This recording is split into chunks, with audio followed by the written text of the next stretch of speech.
This is the part where I say something relevant to the topic of the video before the title card shows up. Season rush for Season 3. Y'all already know the deal by now, so let's just get into it. A decent season premiere, and I like that we see Shining Armor and Cadence again, but I wish they had done more with Sombra. All the build-up he had didn't really amount to much. Least favorite season premiere, but only by comparison. No, just no! Kill it! Kill it with fire! Okay, now I want to go to Manhattan. A great episode. It was good to see Trixie again, but the apology at the end was a little rushed and forced. Although the final duel at the end was really entertaining to see. And Pinky barely talks for most of the episode. Am I the only one that wanted her to stay without a mouse for the rest of the series? I am? Ugh, screw you guys. The other CMC episodes that I liked were tolerable, but this one actually really impressed me. It's the first time where I saw one of them as a character and not just as a kid. And you can't go wrong with Luna. At first I didn't like Rainbow Dash. Then I thought she was okay.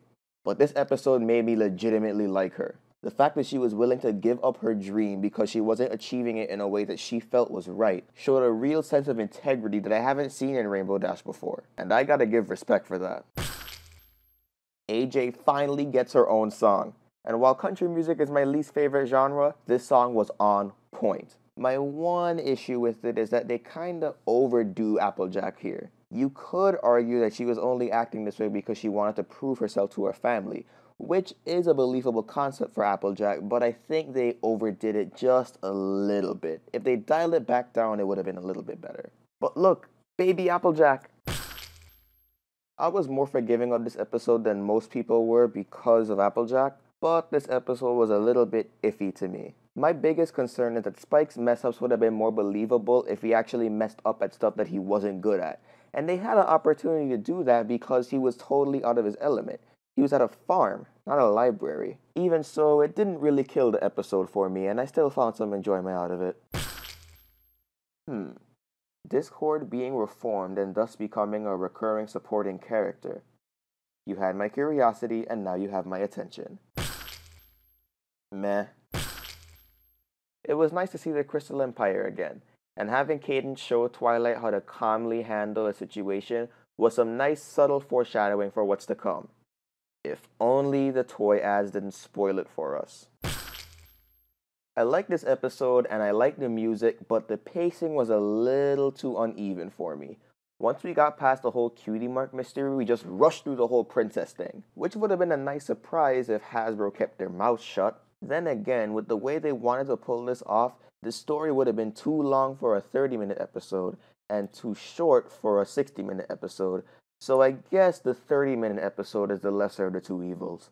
Oh, and Princess Twilight. Am I the only one that didn't lose their head over this? This season wasn't bad, but it wasn't great either. For every episode that impressed me, there was an episode that I either didn't like or was just eh. While there were episodes that really impressed me, there weren't ones that really blew me away. And there were no rarity episodes. What the hell? I'm not really sure which episode is my favorite, but I think I'm gonna give it to Wonderbolts Academy just because it totally made me rethink my opinion of Rainbow Dash. Any episode that makes me reevaluate how I feel about a character deserves recognition. And my least favorite episode of the season and the entire series is... you already know. I don't have to say it. I'm not going to say that this season was bad because I honestly don't feel that way about it. It introduced cool new elements like the Crystal Empire and Princess Twilight, and it made me rethink how I felt about characters that I previously didn't really care for. But when I compare it to the other seasons, I personally find it the weakest out of the four. But in spite of that, it didn't really make me any less of a fan. In fact, it only made me want more. So those are my thoughts on Season 3. Let me know how you felt, and let me know any questions you have in the comments below or on Tumblr. Since the next issue of Friends Forever is going to be coming out soon, my next video will be a review on that before I get to the Season 4 rush. Until next time, keep it sketchy, folks.